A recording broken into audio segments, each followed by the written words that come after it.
नमस्कार मित्रों। आज हम लिवर सिरोसिस और वैक्सीनेशन के बारे में जानेंगे।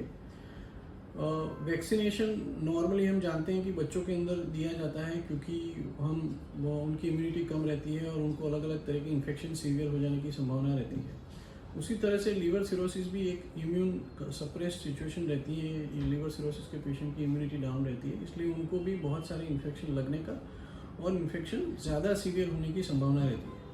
इसलिए लीवर सिरोसिस के पेशेंट्स को हम एक कॉमन वैक्सीनेशन प्रोग्राम में इंक्लूड करते हैं और ये वैक्सीनेशन प्रोग्राम के अंदर कुछ कॉमन बीमारियां जो एल्डरली पेशेंट्स या इम्यूनिटी जिनका डाउन है ऐसे पेशेंट्स में हो सकते हैं उनके लिए वैक्सीनेशन देते हैं। वैक्सीनेशन देने का फ़ायदा ये होता है कि उनमें ये इन्फेक्शन नहीं लगते हैं और बीमारी इन्फेक्शन की वजह से लिवर सिरोसिस की बीमारी अचानक से बिगड़ जाने का या सीरियस हो जाने का जो रिस्क रहता है वो कम होता है।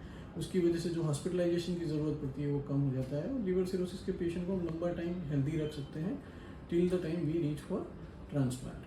कई बार लिवर ट्रांसप्लांट भी कुछ पेशेंट्स का अवॉइड करना पड़ता है जस्ट बिकॉज ऑफ इन्फेक्शंस। तो ये सब सिचुएशन में से बचने के लिए जो पोटेंशियल लिवर ट्रांसप्लांट पेशेंट है और वो जो रेगुलर सिरोसिस के पेशेंट हैं उनको कुछ वैक्सीन्स रेकमेंड की गई है।